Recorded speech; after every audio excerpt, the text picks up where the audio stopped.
आज की ताजा खबरों की अपडेट में बात करेंगे देश भर की तमाम बड़ी और काम की खबरों की, साथ ही भारत सरकार की ओर से लिए गए कुछ महत्वपूर्ण फैसलों और जारी किए गए कुछ नए नियमों की। इसके अलावा आज की इस अपडेट में बात करेंगे महंगाई को लेकर बड़ी खबर आ रही है। आम आदमी को मिली है राहत, खाने का तेल हुआ इतना सस्ता। आखिर क्या है पूरी खबर बताएंगे आपको आगे इस अपडेट में। साथ ही प्राइवेट स्कूलों में टीचर बनने के लिए सरकार ने नए नियम यहाँ पर लागू कर दिए हैं। क्या है पूरी खबर बताएंगे आपको आगे इस अपडेट में। साथ ही आधार कार्ड को लेकर भी एक बड़ा अपडेट निकल कर आया सामने, बताएंगे आपको आगे इस अपडेट में। साथ ही यहाँ पर सपनों का घर और गाड़ी लेना हुआ है आसान, सरकारी बैंक ने होम और व्हीकल लोन किया है सस्ता। क्या है पूरी खबर बताएंगे आपको आगे इस अपडेट में। साथ ही यहाँ पर राशन कार्ड धारकों के लिए जरूरी खबर, सरकारी दुकानों से राशन लेने के नियमों में सरकार ने कर दिया है बड़ा बदलाव। आखिर क्या है पूरी खबर बताएंगे आपको आगे इस अपडेट में। साथ ही यहाँ पर बैंक खाताधारकों के लिए एक जरूरी और महत्वपूर्ण खबर निकल के आए सामने, बताएंगे आपको आगे इस अपडेट में। साथ ही सरकार का बड़ा फैसला, 72 घंटों में भुगतान नहीं हुआ तो किसानों को मिलेगा ब्याज। इस खबर को भी जानेंगे पूरे विस्तार से। साथ ही इस राज्य में सरकार ने दी है बड़ी राहत, नौकरी भर्ती की उम्र में 1 साल की सरकार ने छूट देने का किया है ऐलान। आखिर कौन से राज्य की सरकार ने ये किया है बड़ा ऐलान, बताएंगे आपको आगे इस अपडेट में। साथ ही कोरोना कर्फ्यू और लॉकडाउन से जुड़ी कुछ महत्वपूर्ण बड़ी खबरें हैं, बताएंगे एक एक करके इस अपडेट में। साथ ही आज की तमाम बड़ी और काम की खबरों की बात करेंगे इस अपडेट में। बात करते हैं आज की पहली बड़ी खबर की, तो दीपावली छठ में बिहार आने वालों की होगी कोरोना जांच, वैक्सीनेशन और आरटीपीसीआर की रिपोर्ट रखना होगा अनिवार्य। बिहार के मुख्यमंत्री नीतीश कुमार ने कोरोना को लेकर एक महत्वपूर्ण बैठक की है। वही स्वास्थ्य विभाग के साथ समीक्षा बैठक में नीतीश कुमार ने अधिकारियों को कई आवश्यक दिशा निर्देश दिए। खासकर दीपावली और छठ महापर्व में बिहार आने वाले लोगों के बारे में विशेष सावधानी बरतने के निर्देश दिए हैं। बता दें कि दिल्ली, मुंबई सहित देश के अन्य राज्यों में रह रहे बिहार के लोगों की बड़ी संख्या में छठ पर्व मनाने के लिए बिहार आते हैं। इसलिए नीतीश कुमार ने यहाँ पर अधिकारियों को बाहर से आने वाले लोगों को कोरोना जांच करने के निर्देश यहाँ पर दिए हैं। वही छठ पर्व में बिहार आ रहे लोगों का अगर टीकाकरण एवं आरटीपीसीआर की जांच अगर करा लिया है तो उसका प्रमाण पत्र साथ रखे। वही सीएम के निर्देश इसके बाद अब स्वास्थ्य विभाग रेलवे स्टेशन, बस स्टैंड और यहाँ पर इंटरस्टेट बोर्ड पर चेक पॉइंट पर बाहर से आने वाले पर विशेष यहाँ पर नजर रखेगा। वही इन जगहों पर भी कोरोना की जांच की व्यवस्था यहाँ पर की जाएगी, यानी यहाँ पर भी जांच की जा सकेगी। वही बात करते हैं अगली खबर की, तो कोरोना से मरने वाले लोगों का सहारा बनेगी यूपी की योगी सरकार, देगी 50,000 रुपए की आर्थिक सहायता। कोरोना ने भारत समेत पूरी दुनिया में बहुत कोहराम मचाया है। वही इस जानलेवा बीमारी ने लाखों लोगों की जान ले ली है। अब कोरोना से मरने वालों को लेकर उत्तर प्रदेश की योगी सरकार ने यहाँ पर बड़ा ऐलान किया है। दरअसल योगी सरकार ने प्रदेश में कोरोना से जान गंवाने वाले लोगों का सहारा बनने का फैसला लिया है। यानी उत्तर प्रदेश के मुख्यमंत्री योगी आदित्यनाथ ने इस बात का निर्णय लेते हुए यह ऐलान किया है कि कोरोना से जान गंवाने वाले लोगों को, यानी जो लोग हैं उनके परिजनों को राज्य सरकार राहत के रूप में 50,000 रुपए की आर्थिक सहायता प्रदान करेगी। उन्होंने कहा है कि ये सुनिश्चित किया जाएगा कि एक भी पात्र इस राहत राशि से वंचित न रहे। वही मुख्यमंत्री योगी आदित्यनाथ द्वारा कोरोना से जान गंवाने वाले लोगों के, यानी लोगों के परिवार वालों के आर्थिक मदद का ऐलान करते हुए दिशा निर्देश यहाँ पर जारी किए हैं। वही निर्देश जारी करते हुए मुख्यमंत्री योगी आदित्यनाथ ने बताया है कि कोविड-19 से जान गंवाने वाले लोगों के परिवार को 50,000 रुपए की राशि राज्य सरकार के द्वारा दी जाएगी। इस राशि के यहाँ पर राशि को देने के लिए राज्य सरकार बहुत जल्द विस्तृत गाइडलाइन इसके लिए जारी कर देगी। इसके अलावा इस आर्थिक सहायता राशि के वितरण सुचारू रूप से चलाने के लिए सभी जिलाधिकारियों की अध्यक्षता में एक समिति का गठन भी किया गया है। वही केंद्र सरकार के दिशा निर्देशों के अनुसार राहत राशि के वितरण के लिए सभी आवश्यक तैयारियां यहाँ पर कर ली जाएगी। ये निर्देश मुख्यमंत्री योगी आदित्यनाथ की टीम 9 ने यहाँ पर दिए हैं। वही बात करते हैं अगली खबर की, तो दीपावली पर पटाखों को लेकर गहलोत सरकार की सख्ती, एनसीआर में पटाखे बेचने पर लगेगा 10,000 रुपए का जुर्माना।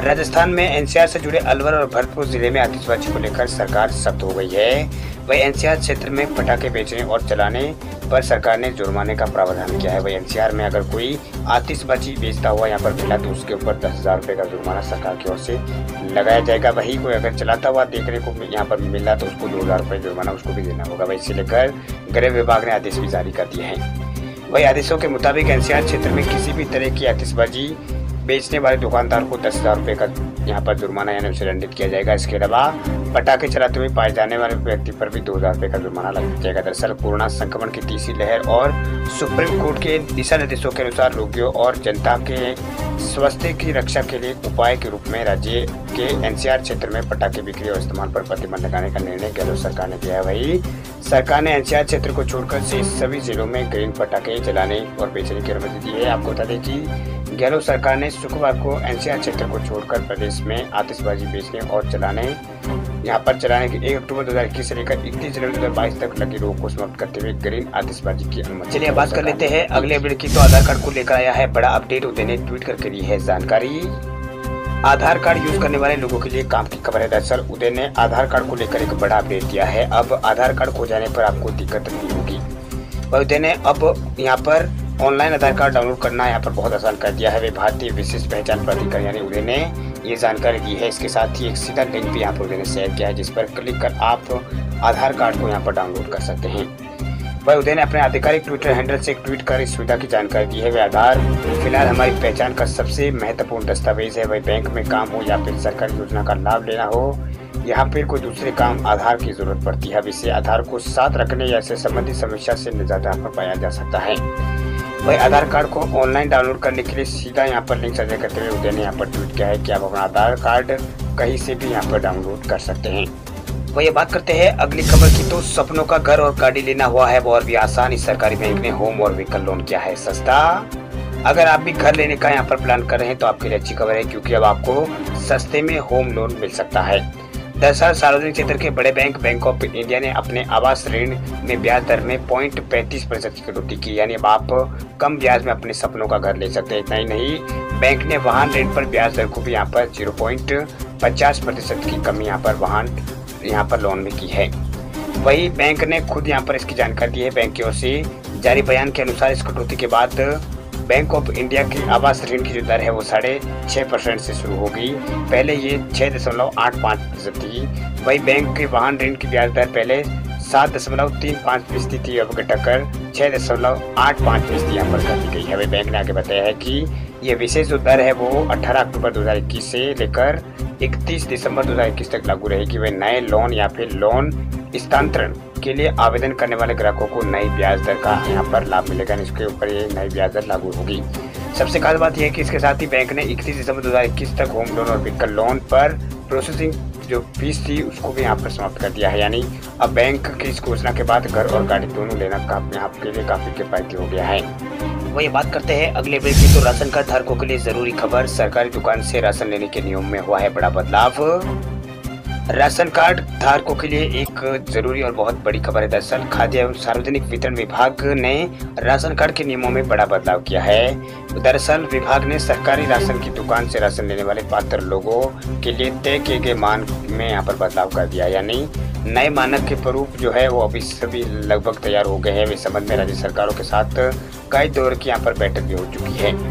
वही खाद्य एवं सार्वजनिक वितरण विभाग के अनुसार इस समय देश भर में 80 करोड़ लोग नेशनल फूड सिक्योरिटी का लाभ उठा रहे हैं। इनमें कई लोग ऐसे हैं जो आर्थिक रूप से संपन्न है। इसी को ध्यान में रखते हुए यहाँ पर सार्वजनिक वितरण विभाग यानी सार्वजनिक वितरण मंत्रालय मानकों में बदलाव करने जा रहा है। दरअसल अब नए मानक को पूर्णतः पारदर्शी यहाँ पर बनाया जाएगा ताकि किसी तरह की कोई गड़बड़ी ना हो। इस संबंध में खाद्य एवं सार्वजनिक वितरण विभाग के सचिव ने बताया कि मानकों में बदलाव को लेकर पिछले 6 माह से राज्यों के साथ बैठक यहाँ पर की जा रही है। राज्य द्वारा दिए गए सुझाव को शामिल करते हुए पात्र के लिए नए मानक यहाँ पर तैयार किए जा रहे हैं। जल्दी ये मानक फाइनल कर दिए जाएंगे। नए मानक लागू होने के बाद केवल पात्र व्यक्ति को ही लाभ मिलेगा, वे अपात्र लोग इसका लाभ नहीं ले पाएंगे। ये बदलाव जरूरतमंदों को ध्यान में रखते हुए यहाँ पर किया गया है। वही बात करते हैं अगली खबर की। तो सरकार की कोशिश का दिख रहा है असर। त्योहार से पहले खाने के तेल की कीमतों में गिरावट जारी। खाद्य तेल की लगातार तेज होती कीमतों पर अंकुश लगाने के मकसद से सरकार द्वारा बीते सप्ताह आयात शुल्क कम करने से दिल्ली तेल तिलहन बाजार में सरसों, मूंगफली, सोयाबीन और सीपीओ सहित लगभग सभी तेलों के यहाँ पर भाव में गिरावट आई है। वही बाजार के जानकारों ने बताया है कि केंद्रीय प्रत्यक्ष कर और सीमा शुल्क बोर्ड ने 2 अलग-अलग यहाँ पर अधिसूचनाओं में कहा है कि 14 अक्टूबर से प्रभावी आयात शुल्क और उपकर में कटौती 31 मार्च 2022 तक लागू रहेगी। वही कच्चे पाम तेल और कच्चे सोयाबीन तेल और कच्चे सूरजमुखी के तेल पर कृषि अवसंरचना विकास उपकर भी यहाँ पर कम किया गया है। वही कच्चे पाम तेल पर अब 7.5% कृषि अवसंरचना विकास उपकर लगेगा, जबकि सोयाबीन के तेल और कच्चे सूरजमुखी तेल के लिए ये दर 5% होगी। पहले उपकर 20% था, जबकि मूल सीमा शुल्क लगभग 2.5% यहाँ पर था। वह इस कटौती के बाद कच्चे पाम तेल पर यहाँ पर प्रभावी सीमा शुल्क 8.5% यहाँ पर होगा। वही कच्चे सोयाबीन तेल और कच्चे सूरजमुखी तेल पर प्रभावी सीमा शुल्क 5.5% रहेगा। पहले इन तीनों कच्चे तेल पर जो शुल्क दर था वो यहाँ पर 24.7% था। इसके अलावा सूरजमुखी, सोयाबीन और पाम तेल की किस्मों पर मूल सीमा शुल्क मौजूदा यहाँ पर 32.5% घटाकर 17.5% कर दिया गया है। वही बात करते हैं अगली खबर की। तो बड़ी खबर देखिए, प्राइवेट स्कूलों में टीचर बनने के लिए टीईटी पास करना होगा जरूरी।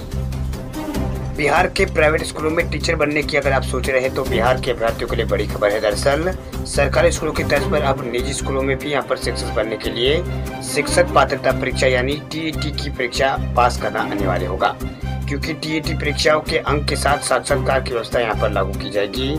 इसके माध्यम से ही निजी विद्यालय अपने यहाँ शिक्षकों का चयन कर पाएंगे।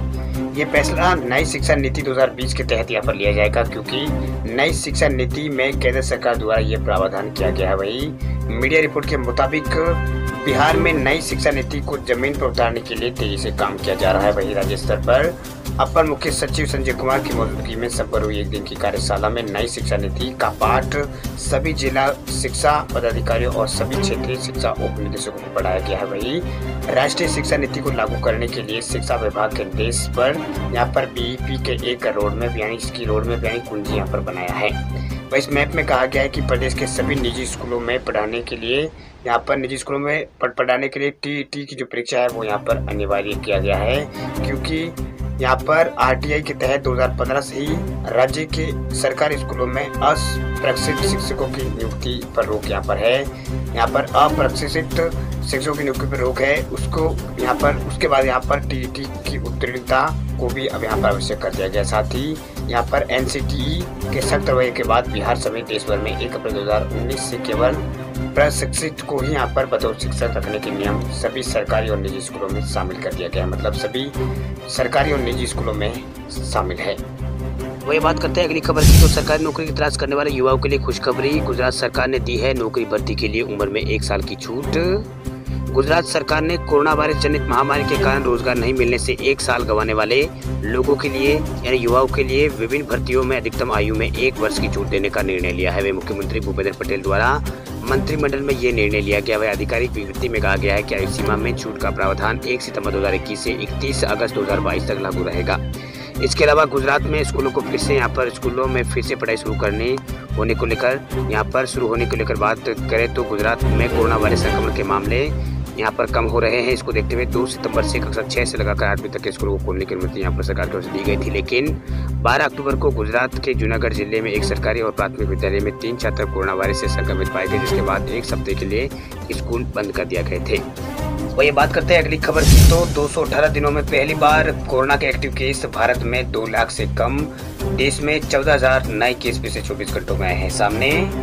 भारत में पिछले 218 दिनों में पहली बार कोरोना के एक्टिव केस 2 लाख से कम दर्ज किए गए। वहीं दूसरी लहर की शुरुआत के बाद से देश में 218 दिनों में पहली बार ये सक्रिय कोविड मामले 2 लाख से नीचे गए हुए। केंद्रीय स्वास्थ्य मंत्रालय के मुताबिक देश में सक्रिय मामलों की संख्या 2 लाख से कम है। वही यहाँ पर 1,90,000 के आसपास केस एक्टिव केस यहाँ पर रह गए हैं। वही 12 मार्च 2021 के बाद पहली बार भारत में सक्रिय मामलों की संख्या 2 लाख से नीचे आई है। इससे पहले 12 फरवरी 2021 को एक्टिव केस 1,30,000 के आसपास थे। वही इस बीच देश भर में कल यहाँ पर संक्रमण के कारण 144 लोगों की मौत हुई है। इसी साल 15 मार्च के बाद एक दिन में कोरोना से होने वाली मौतों की संख्या सबसे कम है। वही केंद्रीय स्वास्थ्य मंत्रालय के मुताबिक देश में कोरोना की धीमी होती रफ्तार के बीच भारत में पिछले 24 घंटों में कोरोना वायरस के 14,146 नए मामले सामने आए, जो कि पिछले यहाँ पर 229 दिनों में सबसे कम है। वही कल पिछले 24 घंटों में यहाँ पर टोटल 144 लोगों की मौत हुई है। देश में महामारी के चलते भी यहाँ पर 144 लोगों की मौत हुई है। पिछले 24 घंटों में 19,000 लोग रिकवर होकर ठीक भी होकर घर जा चुके हैं। वही अभी तक भारत में 3,34,00,000 के आसपास लोग रिकवर हो चुके हैं। वही केंद्रीय स्वास्थ्य मंत्रालय ने बताया कि कोविड-19 के एक्टिव मरीज की संख्या घटकर 1,55,000 के आसपास हो गई है। वही 218 दिन में पहली बार भारत में कोविड के सक्रिय मामले 2 लाख से नीचे आए हैं। वही अब तक भारत में 97,65,00,000 के आसपास कोरोना वैक्सीनेशन का काम हो चुका है। इतने लोगों को वैक्सीन लगाई जा चुकी है। पिछले 24 घंटों में 41,272 लोगों का टीकाकरण किया गया है। वही देश में कोरोना संक्रमण के यहाँ पर कारण अब तक 4,52,000 के अधिक लोगों की यहाँ पर मौत हो चुकी है कोरोना के कारण।